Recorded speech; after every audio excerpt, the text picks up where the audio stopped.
केंद्र सरकार वालों किसानों के लिए 3 ऑर्डीनेंस पास किए जा रहे हैं, जिसनों लैके लगातार जो विवाद है वो हो रहा है। लगातार प्रदर्शन हो रहे हैं, चाहे वो राजनीतिक पार्टियां चाहे किसान यूनियन वालों होण, लगातार प्रदर्शन किए जा रहे हैं। किसान यूनियन का भी कहना है तो राजनीतिक पार्टियों का भी कहना है कि जो ऑर्डीनेंस पास हो रहे हैं उस दे नाल जिहड़ा कि पंजाब का किसान है वो बर्बाद हो जाएगा। पर केंद्र सरकार है जो इस ऑर्डीनेंस नूं किसानों का हकी दस रही है। पंजाब बीजेपी पार्टी है जो वो भी किसानों के हक का जो ऑर्डीनेंस है वो दस रही है।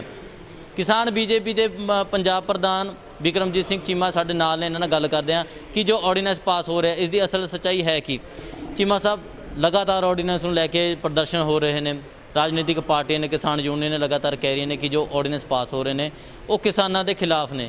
किन्नी की सच्चाई है कि ऑर्डीनेंस दे विच? सब तो पहला तो तुहाडा बहुत बहुत धन्यवाद है कि तुसी इस इशू नूं लोकां दे विच लैके जाण लई साडी सहायता कर रहे हो।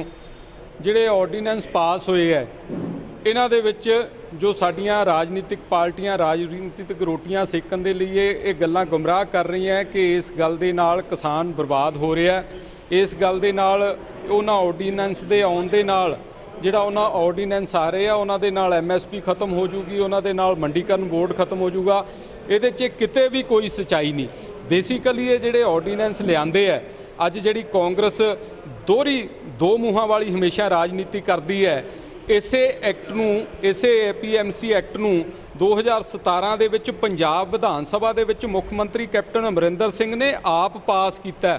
जे जिहड़ी अज गल कर रहे हैं कि इहदे नाल किसान तबाह हो जू, किसानी तबाह हो जू, जिस दिन पंजाब विधान सभा दे विच इस नूं पास कीता सी उस दिन किसानी दी कोई गल नहीं सी।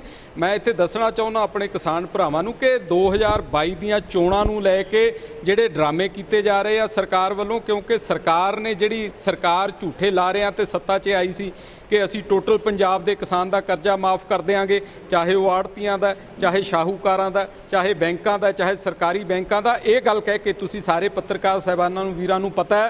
अज वो किसान पुछ रहे हैं क्योंकि जदों ये गल की गई सी, जदों 2017 च पंजाब दे विच कैप्टन अमरिंदर सिंह की सरकार सत्ता 'च आई सी, उस समय पंजाब के किसानां दे सिर 90,000 करोड़ रुपया करजा सी, ਜਿਹੜਾ ਅੱਜ ਵੱਧ ਕੇ ਮੇਰਾ ਖਿਆਲ 1 ਲੱਖ ਕਰੋੜ ਤੋਂ ਵੀ ਉੱਤੇ ਚਲੇ ਗਿਆ। ਤੇ ਅੱਜ ਕਿਸਾਨ ਪੁੱਛਦੇ ਆ ਮੇਰਾ ਉਹ ਕਰਜ਼ਾ ਕਦੋਂ ਮਾਫ ਹੋਊਗਾ। ਅੱਜ ਨੌਜਵਾਨ ਪੁੱਛਦੇ ਆ ਕਿ ਉਹ ਰੁਜ਼ਗਾਰ ਸਾਨੂੰ ਕਦੋਂ ਮਿਲੂਗਾ। ਅੱਜ ਨੌਜਵਾਨ ਮੋਬਾਈਲ ਲੱਭ ਰਹੇ ਆ, ਅੱਜ ਨੌਜਵਾਨ ਬੇਰੁਜ਼ਗਾਰੀ 2500 ਰੁਪਈਆ ਭੱਤਾ ਲੱਭ ਰਹੇ ਆ। ਇੱਕ ਵੀ ਕੋਈ ਜਿਹੜੀ ਚੀਜ਼ ਆ ਉਹ ਸਰਕਾਰ ਨੇ ਬੇਸਿਕਲੀ ਪੂਰੀ ਨਹੀਂ ਕੀਤੀ।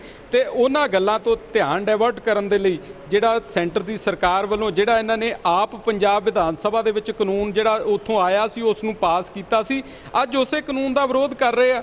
मैं अपने किसान भरावां नूं दसना चाहुंदा कि किसान भरावो इस कानून दे विच अजिही कोई गल नहीं, सिर्फ एक बदल वजों बदलवें प्रबंध वजों जिथे मंडीकरण सिस्टम लागू रहूगा, सरकारी खरीद उस तरह जारी रहूगी और उत्थे नाल एक बदलवें प्रबंध वजों ये सिस्टम मुहैया कराया गया कि जिहड़े डायरैक्ट बायर ने, जिहड़े डायरैक्ट कस्टमर ने, वो साडे खेत दे विच जिन्ने वध कस्टमर आउणगे किसी भी चीज़ की तुसीं लै लो मार्केट दे विच किसी चीज़ के ज़्यादा कस्टमर होणगे तो वह रेट सानू ज़्यादा मिलूगा।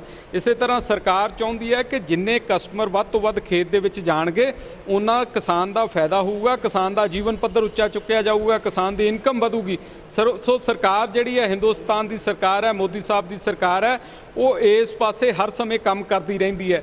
तो दूजी गल मैं इत्थे एक होर कहनी चाहूँगा, उस आर्डीनेंस नूं लैके उस आर्डीनेंस दे विच किते भी एक भी अजिहा शब्द नहीं हैगा जिहदे च एक मंडीकरण सिस्टम की गल की गई होवे, MSP की गल की गई होवे। उल्टा 3 वार साडे केंद्री खेतीबाड़ी मिनिस्टर ने जिहड़े मंत्री ने हिंदुस्तान के नरेंद्र सिंह तोमर जी, उन्होंने 3 वार प्रेस के रूबरू होकर बयान जारी किया कि मंडीकरण या MSP बिल्कुल खत्म नहीं होगी। तो मैं एक गल होर कहनी चाहुंदा, जिहड़े ऑर्डीनेंस पास किए जाते हैं इन्हां नूं 6 महीने दे विच उत्थे जिहड़ी साडी पार्लीमेंट दे विच पास करना हुंदा है। तो मैं अपने भरावां नूं दसना चाहुंदा कि जे इस ते साडी कोई साडे चों प्रॉब्लम लगूगी तो असी इस ऑर्डीनेंस नूं उत्थे जाके इहदे बारे क्लीयरिटी करके इस दे विच जे कोई सोध करवाउण वाली गल होगी वो सोध भी करवा सकते हैं, क्योंकि इसने ऑर्डीनेंस ने पार्लीमेंट दे विच पास होना है। सो इन्हां सारियां गल्लां नूं ध्यान 'च रख के मैं अपने किसान भरावां नूं, किसान जथेबंदियां नूं ये बेनती करदा कि इहदे नाल किसान दा फायदा होना, नुकसान नहीं होना। MSP ਜਾਂ ਮੰਡੀਕਰਨ ਨੂੰ ਕਿਤੇ ਕੋਈ ਖਤਰਾ ਨਹੀਂ ਹੈਗਾ ਜੀ। ਚੀਮਾ ਸਾਹਿਬ ਤੁਸੀਂ ਕਹਿ ਰਹੇ ਹੋ ਕਿ ਜਿਹੜਾ ਆਰਡੀਨੈਂਸ ਆ ਰਹੇ ਨੇ ਕਿਸਾਨਾਂ ਦੇ ਹੱਕ ਦੇ ਨੇ, ਕਿਸਾਨਾਂ ਨੂੰ ਫਾਇਦਾ ਹੋਊਗਾ। ਜੇਕਰ ਮੋਟੀ ਜੀ ਗੱਲ ਕਰੀਏ ਆਰਡੀਨੈਂਸ ਦੇ ਵਿੱਚ ਕਿਸਾਨਾਂ ਨੂੰ ਮੋਟਾ ਕੀ ਫਾਇਦੇ ਨੇ ਉਹ ਮਾੜਾ ਦੱਸੋ। ਸਭ ਤੋਂ ਪਹਿਲੀ ਗੱਲ ਤੋਂ ਕਿ ਜਿਹੜੇ ਜਿੰਨੀਆਂ ਚੇਨ ਨੇ, ਚਾਹੇ ਕੋਈ ਹੋਟਲ ਚੇਨ ਹੈ, ਚਾਹੇ ਵੱਡਾ ਵਪਾਰੀ ਹੈ, ਚਾਹੇ ਜੋ ਦੂਜੇ ਵੀ ਜਾਂ ਕਿਸੇ ਨੇ ਆ ਕੇ ਅੱਜ ਜਿਸ ਤਰ੍ਹਾਂ ਤੁਹਾਡੇ ਸੰਗਰੂਰ ਦੇ ਵਿੱਚ ਹੀ ਕੱਲ੍ਹ ਇੱਕ ਗੰਨਾ ਕਿਸਾਨ ਨੇ ਖੇਤ ਨੂੰ ਅੱਗ ਲਾਈ ਤੇ ਬਾਅਦ 'ਚ ਉਹਨੇ ਆਤਮ ਹੱਤਿਆ ਕਰ ਲਈ। ਸਭ ਤੋਂ ਪਹਿਲਾਂ ਤਾਂ ਮੈਂ ਆਪਣੇ ਕਿਸਾਨ ਭਰਾਵਾਂ ਨੂੰ ਇਹ ਕਹਿਣਾ ਚਾਹੂੰਗਾ ਕਿ ਭਰਾਓ, ਤੁਸੀਂ ਯੋਧੇ ਹੋ, ਤੁਸੀਂ ਦੇਸ਼ ਦਾ ਅੰਨ ਭਰਨ ਵਾਲੇ ਹੋ। ਆਪਾਂ ਆਤਮ ਹੱਤਿਆ ਵਾਲੇ ਪਾਸੇ ਨਹੀਂ ਤੁਰਨਾ, ਆਪਾਂ ਸਟਰਗਲ ਕਰਕੇ ਆਪਣੇ ਪਰਿਵਾਰਾਂ ਨੂੰ ਪਾਲਣਾ, ਆਪਣੀ ਜਿਹੜਾ ਜੀਵਨ ਪੱਧਰ ਹੈ ਉਹਦਾ ਨਿਰਵਾਹ ਕਰਨਾ। ਸੋ ਇਸ ਪਾਸੇ ਨਹੀਂ ਆਪਾਂ ਤੁਰਨਾ ਹੈਗਾ।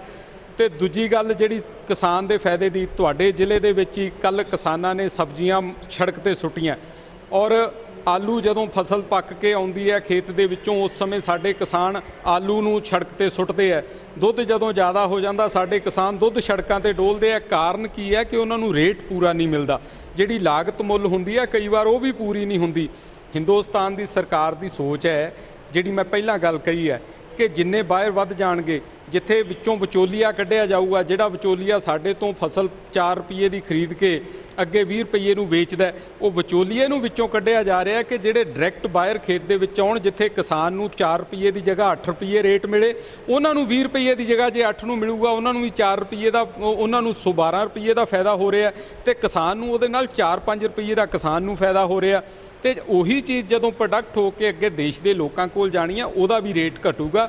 ਇਸ ਗੱਲ ਦੇ ਨਾਲ ਜਿੱਥੇ ਮੋٹے-ਮੋٹے ਫਾਇਦੇ ਕਿਸਾਨ ਨੂੰ ਇਹ ਹੋ ਰਹੇ ਆ ਕਿ ਕਿਸਾਨ ਦੀ ਫਸਲ ਦਾ ਉਸ ਨੂੰ ਰੇਟ ਪਹਿਲਾਂ ਪਤਾ ਲੱਗ ਜੂਗਾ, ਕਿਉਂਕਿ ਕੰਟਰੈਕਟ ਮਾਡਲ, ਕੰਟਰੈਕਟ ਫਾਰਮਿੰਗ ਜਿਹੜੀ ਆ ਰਹੀ ਹੈ, ਉਸ ਦੇ ਵਿੱਚ ਜੇ ਕਿਸੇ ਵਪਾਰੀ ਨੇ ਆ ਕੇ ਆਲੂ ਬਜਵਾਉਣਾ ਸਾਡੇ ਤੋਂ, ਤੇ ਉਹ ਸਾਡੇ ਨਾਲ ਫਸਲ ਬੀਜਣ ਤੋਂ ਪਹਿਲਾਂ ਬੈਠ ਕੇ ਕੰਟਰੈਕਟ ਕਰੂਗਾ ਕਿ ਮੈਨੂੰ ਆਲੂ ਚਾਹੀਦਾ, ਇਸ ਗ੍ਰੇਡੇਸ਼ਨ ਦਾ ਚਾਹੀਦਾ, ਤੇ ਉਹਦਾ ਰੇਟ ਮੈਂ ਤੁਹਾਨੂੰ 10 ਰੁਪਏ ਰੇਟ ਦਊਂਗਾ।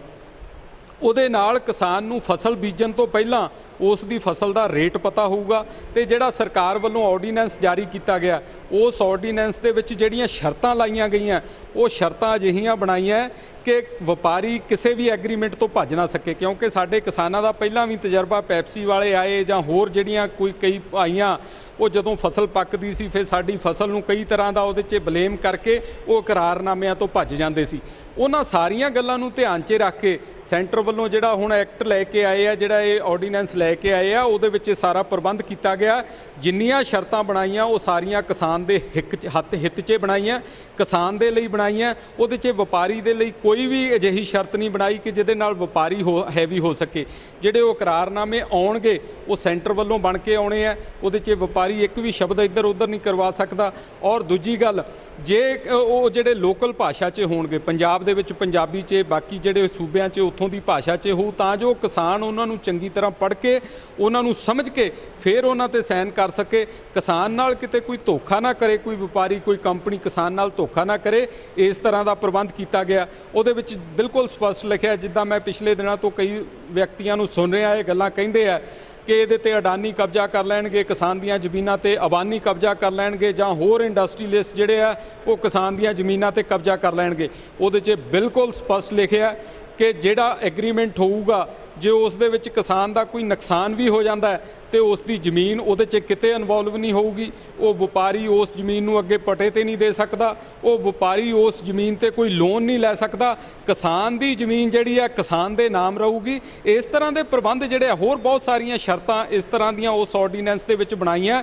ਮੈਂ ਹਮੇਸ਼ਾ ਬੇਨਤੀ ਕਰਦਾ ਕਿ ਉਸ ਆਰਡੀਨੈਂਸ ਦੀ ਕਾਪੀ ਕੱਢ ਕੇ ਆਪਣੇ ਕਿਸਾਨ ਭਰਾਵਾਂ ਨੂੰ ਵੀ, ਮੈਂ ਵੈਸੇ ਆਉਣ ਵਾਲੇ ਦਿਨਾਂ 'ਚ ਆਪਣੇ ਪੰਜਾਬ ਕਿਸਾਨ ਮੋਰਚੇ, ਜਿਹੜਾ ਭਾਰਤੀ ਜਨਤਾ ਪਾਰਟੀ ਦਾ ਸਾਡਾ ਵਿੰਗ ਹੈ ਪੰਜਾਬ ਕਿਸਾਨ ਮੋਰਚਾ, ਉਹਦੇ ਥਰੂ ਮੈਂ ਇਹ ਆਉਣ ਵਾਲੇ ਦਿਨਾਂ 'ਚ ਸਿਸਟਮ ਬਣਾਉਣ ਜਾ ਰਿਹਾ ਕਿ ਅਸੀਂ ਉਸ ਆਰਡੀਨੈਂਸ ਨੂੰ ਪੰਜਾਬੀ ਦੇ ਵਿੱਚ ਉਲਥਾ ਕਰਾ ਕੇ, ਉਹਦਾ ਪੰਜਾਬੀ ਦੇ ਵਿੱਚ ਟਰਾਂਸਲੇਟ ਕਰਾ ਕੇ ਪਿੰਡਾਂ ਦੇ ਵਿੱਚ ਜਾ ਕੇ ਕਿਸਾਨਾਂ ਨੂੰ, ਲੋਕਾਂ ਨੂੰ ਸੱਥਾਂ ਦੇ ਵਿੱਚ ਜਾ ਕੇ ਉਹ ਵੰਡੀਏ, ਤਾਂ ਜੋ ਸਾਡੇ ਕਿਸਾਨ ਉਸ ਨੂੰ ਪੜ੍ਹ ਕੇ ਬਿਲਕੁਲ ਕਲੀਅਰ ਹੋ ਸਕਣ ਕਿ ਇਹਦੇ ਵਿੱਚ ਕੋਈ ਵੀ ਅਜਿਹੀ ਗੱਲ ਨਹੀਂ ਜਿਹੜੀ ਕਿਸਾਨਾਂ ਦੇ ਹਿੱਤਾਂ ਦੇ ਵਿੱਚ ਨਾ ਹੋਵੇ। ਇਸ ਆਰਡੀਨੈਂਸ ਦੇ ਨਾਲ ਜਿੱਥੇ ਕਿਸਾਨ ਦਾ ਜੀਵਨ ਪੱਧਰ ਉੱਚਾ ਚੁੱਕਿਆ ਜਾਊਗਾ, ਕਿਸਾਨ ਦੀ ਇਨਕਮ ਦੇ ਵਿੱਚ ਵਾਧਾ ਹੋਊਗਾ, ਉੱਥੇ ਆਉਣ ਵਾਲੇ ਦਿਨਾਂ ਦੇ ਵਿੱਚ ਕਿਸਾਨ ਨੂੰ ਅਸੀਂ ਖੁਸ਼ਹਾਲ ਕਰਨਾ ਚਾਹੁੰਦੇ ਹਾਂ। ਜਿਹੜੀ ਮੋਦੀ ਸਾਹਿਬ ਦੀ ਸੋਚ ਆ, ਉਸੇ ਤੇ ਕੰਮ ਚੱਲ ਰਿਹਾ ਜੀ। ਚੀਮਾ ਸਾਹਿਬ, ਇੱਕ ਕਿਸਾਨ ਇੱਕ ਮੰਡੀ ਦੀ ਗੱਲ ਵੀ ਹੁੰਦੀ ਹੈ, ਉਹਦੇ 'ਚ ਇਹ ਹੈ ਕਿ ਕਿਸਾਨ ਆ ਜਿਹੜਾ ਕਿ ਆਪਣੀ ਫਸਲ ਹੈ ਕਿਤੇ ਵੀ ਵੇਚ ਸਕਦਾ। ਜੇਕਰ ਦੂਸਰੇ ਸੂਬਿਆਂ ਦਾ ਕਿਸਾਨ ਹੈ, ਜੇਕਰ ਪੰਜਾਬ ਦੇ ਵਿੱਚ ਆ ਕੇ ਉਹ ਫਸਲ ਵੇਚਦਾ, ਤਾਂ ਕੀ ਪੰਜਾਬ ਦੇ ਕਿਸਾਨ ਉਸ ਚੀਜ਼ ਦਾ ਲਾਸ ਨਹੀਂ ਹੋਊਗਾ? ਕਿਉਂਕਿ ਉੱਧਰਲੇ ਪਾਸੇ ਸਸਤੀ ਜਿਹੜੀ ਆ ਕੇ ਇੱਧਰ ਵੇਚ ਸਕਦੇ ਨੇ। ਇਸ ਬਾਰੇ ਬਿਲਕੁਲ ਕਲੀਅਰ ਹੈ ਹਰਿਆਣੇ ਦੇ ਵਿੱਚ ਕਿ ਕੋਈ ਬਾਹਰਲਾ ਜਿਹੜਾ ਕਿਸਾਨ ਹੈ, ਉਹ ਜਿਹੜਾ ਕਿਸਾਨ ਕਿਤੇ ਵੀ ਫਸਲ ਵੇਚ ਸਕਦਾ। ਪਰ ਉੱਥੋਂ ਦੀ ਜਿਹੜੀ ਉਹ ਆਪਣੀ ਲੋਕਲ ਮੰਡੀ 'ਚ ਵੇਚੂਗਾ। ਜਿਹੜੀ ਮੰਡੀਕਰਨ ਦੀ ਫਸਲ ਹੈ, ਮੰਡੀ MSP ਤੇ ਜਿਹੜਾ ਮੰਡੀਕਰਨ ਸਿਸਟਮ ਹੈ ਉਹਦੇ 'ਚ ਉਹਦਾ ਰੇਟ ਜਿੱਥੇ ਪੰਜਾਬ 'ਚ ਜਿੰਨਾ ਉਨਾ ਹੀ ਹਰਿਆਣੇ 'ਚ ਹੈ। ਆਪਣੀ ਸਟੇਟ 'ਚ ਵੇਚਣ ਲਈ ਉਹ ਵਚਨਬੱਧ ਹੋਊਗਾ। ਉਹਦੇ 'ਚ ਜਿੱਦਾਂ ਹਰਿਆਣਾ ਸਰਕਾਰ ਨੇ ਮੇਰਾ ਖੇਤ ਮੇਰੀ ਫਸਲ ਇੱਕ ਪੋਰਟਲ ਬਣਾਇਆ ਹੋਇਆ, ਉਸ ਫਸਲ ਦੇ ਵਿੱਚ ਇਹ ਸਾਰੀਆਂ ਸਟੇਟਾਂ ਦੇ ਵਿੱਚ ਲਾਗੂ ਹੋਣ ਜਾ ਰਿਹਾ ਆਉਣ ਵਾਲੇ ਦਿਨਾਂ ਦੇ ਵਿੱਚ। ਕਿਸਾਨ ਦੇ ਕੋਲ 10 ਕਿੱਲੇ ਜ਼ਮੀਨ ਹੈ, ਉਹਦੇ 'ਚ ਉਹ ਸਰਕਾਰ ਨੂੰ ਦੱਸਣਾ ਪਊਗਾ ਕਿ ਮੈਂ 5 ਕਿੱਲੇ ਝੋਨਾ ਲਾ ਰਿਹਾ, 2 ਕਿੱਲੇ ਮੱਕੀ ਲਾ ਰਿਹਾ, ਮੇਰਾ 1 ਕਿੱਲਾ ਕਮਾਦ ਹੈ, ਬਾਕੀ ਮੈਂ ਪੱਠਿਆਂ ਲਈ ਰੱਖ ਰਿਹਾ। ਤੇ ਕਿਸਾਨ ਉਸ ਜਿਹੜੀ ਗਵਰਨਮੈਂਟ ਆ ਉਸ ਹਿਸਾਬ ਨਾਲ ਐਵਰੇਜ ਕੱਢ ਲੈਂਦੀ ਹੈ ਕਿ ਫਲਾਣੇ ਕਿਸਾਨ ਦੀ ਇੰਨੇ ਕੁਆਂਟਲ ਝੋਨਾ ਸਾਡੇ ਕੋਲ ਮੰਡੀ 'ਚ ਆਊਗਾ, ਜਿਹਦੇ ਨਾਲ ਸਾਰੀ ਸਟੇਟ ਦੀ ਐਵਰੇਜ ਨਿਕਲ ਆਉਂਦੀ ਹੈ। ਤੇ ਉਹਦੇ 'ਚ ਕੋਈ ਵੀ ਬਾਹਰਲਾ ਕਿਸਾਨ ਕਿਸੇ ਮੰਡੀ 'ਚ ਜਾ ਕੇ ਵੇਚ ਨਹੀਂ ਸਕਦਾ। ਸੋ ਇਸ ਤਰ੍ਹਾਂ ਦਾ ਪ੍ਰਬੰਧ ਜਿਹੜਾ ਸਰਕਾਰਾਂ ਆਉਣ ਵਾਲੇ ਦਿਨਾਂ 'ਚ ਕਰ ਰਹੀਆਂ। ਤੇ ਜਿਹੜੀ ਖੇਤ 'ਚੋਂ ਫਸਲ ਚੁੱਕੀ ਜਾਣੀ ਹੈ, ਕੋਈ ਵਪਾਰੀ ਮੰਨ ਲਓ ਗੁਜਰਾਤ ਦਾ ਸਾਡੇ ਨਾਲ ਪੰਜਾਬ 'ਚ ਆ ਕੇ ਐਗਰੀਮੈਂਟ ਕਰਦਾ, ਸੌਦਾ ਕਰਦਾ ਕਿ ਮੈਨੂੰ ਤੁਹਾਡੀ ਇੰਨਾ ਟਮਾਟਰ ਚਾਹੀਦਾ ਜਾਂ ਕੋਈ ਹੋਰ ਫਸਲ ਚਾਹੀਦੀ ਹੈ, ਉਸ ਖੇਤ 'ਚੋਂ ਚੱਕੀ ਫਸਲ ਤੇ ਕੋਈ ਟੈਕਸ ਨਹੀਂ ਲੱਗੂਗਾ, ਕੋਈ ਮੰਡੀਕਰਨ ਫੀਸ ਨਹੀਂ ਲੱਗੂਗੀ। ਇਸ ਤਰ੍ਹਾਂ ਦਾ ਪ੍ਰਬੰਧ ਕੀਤਾ ਗਿਆ। ਸੋ ਜਿਹੜੀ ਇਹ ਸਾਡੇ ਮਨਾਂ ਦੇ ਵਹਿਮ ਭੁਲੇਖੇ ਹੈ ਕਿ ਕਿਤੇ ਬਾਹਰਲੀਆਂ ਸਟੇਟਾਂ ਵਾਲੇ ਆ ਕੇ ਇੱਥੇ ਨਾ ਵੇਚਣ। ਤੇ ਮੰਡੀਕਰਨ ਜਿਹੜੀ ਸਿਸਟਮ ਦੀ ਗੱਲ ਮੈਂ ਤੁਹਾਨੂੰ ਇੱਕ ਗੱਲ ਹੋਰ ਦੱਸਣੀ ਚਾਹੂੰਗਾ ਕਿ ਭਾਰਤੀ ਜਨਤਾ ਪਾਰਟੀ ਵਾਹਦ ਇੱਕ ਅਜਿਹੀ ਪਾਰਟੀ ਹੈ ਜਿਨੇ ਉੱਤਰ ਪ੍ਰਦੇਸ਼ ਜਿਹੜਾ ਸਾਡਾ ਸਭ ਤੋਂ ਵੱਡਾ ਹਿੰਦੁਸਤਾਨ ਦਾ ਰਾਜ ਹੈ, ਔਰ ਉੱਥੇ ਸਪਾ ਨੇ ਵੀ ਰਾਜ ਕੀਤਾ, ਬਸਪਾ ਨੇ ਵੀ ਕੀਤਾ, ਕਾਂਗਰਸ ਨੇ ਲੰਬਾ ਸਮਾਂ ਰਾਜ ਕੀਤਾ। ਕਿਉਂਕਿ ਮੰਡੀਕਰਨ ਸਿਸਟਮ ਹੈ ਜਿਹੜਾ ਪੰਜਾਬ ਤੇ ਹਰਿਆਣੇ ਤੋਂ ਬਿਨਾਂ ਹੋਰ ਕਿਸੇ ਸਟੇਟ ਦੇ ਵਿੱਚ ਲਾਗੂ ਨਹੀਂ ਹੈਗਾ।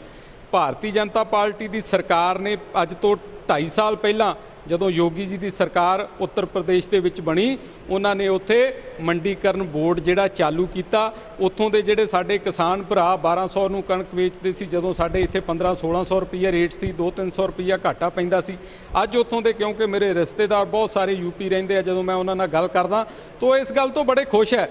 ਜਿਹੜੀ ਆਪਾਂ ਸਾਡੀਆਂ ਵਿਰੋਧੀ ਪਾਰਟੀਆਂ ਗੱਲ ਕਰਦੀਆਂ ਕਿ ਇਹ ਕਿਸਾਨ ਵਿਰੋਧੀ ਪਾਰਟੀ ਹੈ, ਇਹ ਕਿਸਾਨਾਂ ਦੇ ਹਿੱਤਾਂ ਦੀ ਗੱਲ ਨਹੀਂ ਕਰਦੀ, ਮੈਂ ਉਹਨਾਂ ਨੂੰ ਇਸੇ ਐਗਜ਼ਾਮਪਲ ਤੇ ਪੁੱਛਣਾ ਚਾਹੁੰਦਾ ਕਿ ਉੱਤਰ ਪ੍ਰਦੇਸ਼ ਵਰਗਾ ਜਿਹੜਾ ਹਿੰਦੁਸਤਾਨ ਦਾ ਸਭ ਤੋਂ ਵੱਡਾ ਰਾਜ ਹੈ, ਜਿਹੜੀ ਪਾਰਟੀ ਉੱਥੇ ਮੰਡੀਕਰਨ ਸਿਸਟਮ ਨੂੰ ਚਾਲੂ ਕਰਕੇ ਕਿਸਾਨ ਨੂੰ ਬਚਾ ਸਕਦੀ ਹੈ। ਤੁਸੀਂ ਅੱਜ ਦੇਸ਼ ਨੂੰ 73 ਸਾਲ ਹੋ ਚੱਲੇ ਆਜ਼ਾਦ ਹੋਇਆ, ਅੱਜ ਤੱਕ ਉਹਨਾਂ ਸਟੇਟਾਂ ਦੇ ਵਿੱਚ ਕਦੀ ਮੰਡੀਕਰਨ ਸਿਸਟਮ ਤੁਹਾਡੀਆਂ ਸਰਕਾਰਾਂ ਰਹੀਆਂ ਕਿਉਂ ਨਹੀਂ ਚਾਲੂ ਕਰ ਸਕੇ?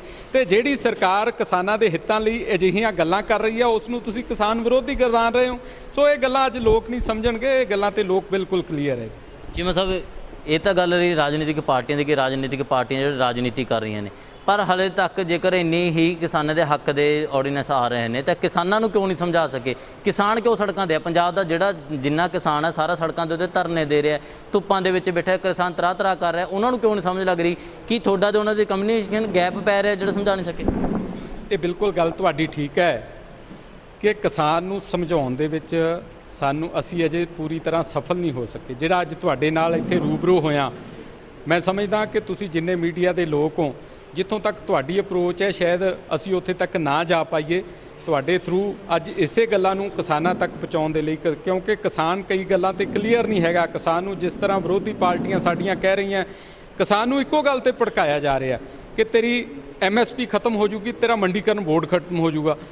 ਅੱਜ ਉਸ ਕਿਸਾਨ ਨੂੰ ਸਮਝਾਉਣ ਦੇ ਲਈ ਅਸੀਂ ਤੁਹਾਡੇ ਰੂਬਰੂ ਹੋਏ ਆ। ਤੇ ਇਸ ਤੋਂ ਅੱਗੇ ਜਿਸ ਤਰ੍ਹਾਂ ਦੱਸਿਆ ਕਿ ਸਾਡਾ ਭਾਰਤੀ ਜਨਤਾ ਪਾਰਟੀ ਤੇ ਉਸ ਦਾ ਕਿਸਾਨ ਮੋਰਚਾ, ਕਿਸਾਨਾਂ ਦੇ ਕੋਲ ਉਸ ਆਰਡੀਨੈਂਸ ਦੀਆਂ ਕਾਪੀਆਂ, ਮੈਂ ਪਿਛਲੇ ਦਿਨਾਂ ਦੇ ਵਿੱਚ ਕਈ ਪਿੰਡਾਂ ਦੇ ਵਿੱਚ ਗਿਆ, ਉੱਥੇ ਮੈਂ ਜਦੋਂ ਕਿਸਾਨਾਂ ਦੇ ਨਾਲ ਇਹ ਗੱਲ ਕੀਤੀ, ਕਿਸਾਨਾਂ ਦੇ ਨਾਲ ਜਦੋਂ ਮੈਂ ਇਹ ਗੱਲ ਕੀਤੀ ਕਿ ਇਸ ਆਰਡੀਨੈਂਸ ਦੇ ਵਿੱਚ ਇਹ ਫੈਸਿਲਿਟੀ ਸਾਨੂੰ ਮਿਲ ਰਹੀਆਂ, ਇਹਦੇ ਨਾਲ ਸਾਨੂੰ ਇਹ ਫਾਇਦਾ ਹੋ ਰਿਹਾ, ਤੇ ਜਿੰਨੇ ਕਿਸਾਨ ਉੱਥੇ ਬੈਠੇ ਸੀ, ਜਿੰਨੇ ਪਿੰਡਾਂ 'ਚ ਮੈਂ ਗਿਆ, ਉਹ ਸਾਰਿਆਂ ਨੇ ਉਸ ਗੱਲ ਦਾ ਜਿੱਥੇ ਤਾੜੀਆਂ ਵਜਾ ਕੇ ਸਵਾਗਤ ਕੀਤਾ ਤੇ ਨਾਲ ਇਹ ਗੱਲ ਵੀ ਕਹੀ ਕਿ ਇਹਨਾਂ ਚੀਜ਼ਾਂ ਬਾਰੇ ਤਾਂ ਸਾਨੂੰ ਕੋਈ ਦੱਸ ਹੀ ਨਹੀਂ ਰਿਹਾ ਕਿ ਸਾਨੂੰ ਇਦਾਂ ਦੀਆਂ ਫੈਸਿਲਿਟੀ ਸੈਂਟਰ ਗਵਰਨਮੈਂਟ ਪ੍ਰੋਵਾਈਡ ਕਰਨ ਜਾ ਰਹੀ ਹੈ, ਸਾਨੂੰ ਇਦਾਂ ਦਾ ਇੱਕ ਪਲੇਟਫਾਰਮ ਸੈਂਟਰ ਗਵਰਨਮੈਂਟ ਦੇਣ ਜਾ ਰਹੀ ਹੈ।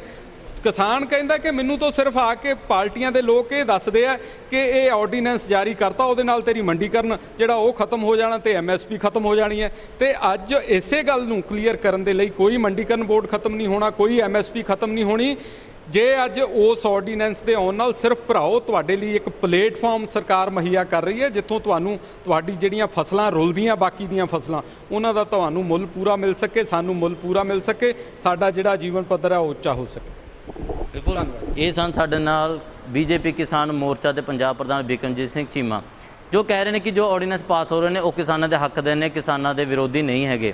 ਇਹ ਹੁਣ ਆਉਣ ਵਾਲਾ ਸਮਾਂ ਹੀ ਦੱਸੇਗਾ ਕਿ ਜੋ ਇਹਨਾਂ ਵੱਲੋਂ ਦਾਅਵੇ ਕੀਤੇ ਜਾ ਰਹੇ ਨੇ ਕਿ ਕਿਸਾਨਾਂ ਦੇ ਹੱਕ ਦੇ ਨੇ, ਕਿਸਾਨ ਇਸ ਗੱਲ ਨੂੰ ਸਮਝਦੇ ਨੇ ਜਾਂ ਕਿਸਾਨਾਂ ਵੱਲੋਂ ਜਿੱਦਾਂ ਪ੍ਰਦਰਸ਼ਨ ਕੀਤੇ ਜਾ ਰਹੇ ਨੇ ਉਹ ਇਸੇ ਤਰ੍ਹਾਂ ਹੀ ਜਾਰੀ ਰਹਿਣਗੇ। ਕੈਮਰਾਮੈਨ ਪ੍ਰਿੰਸ ਦੇ ਨਾਲ ਰਜੇਸ਼ ਕੋਹਲੀ, ਜਗਬਾਣੀ ਟੀਵੀ, ਸੰਗਰੂਰ।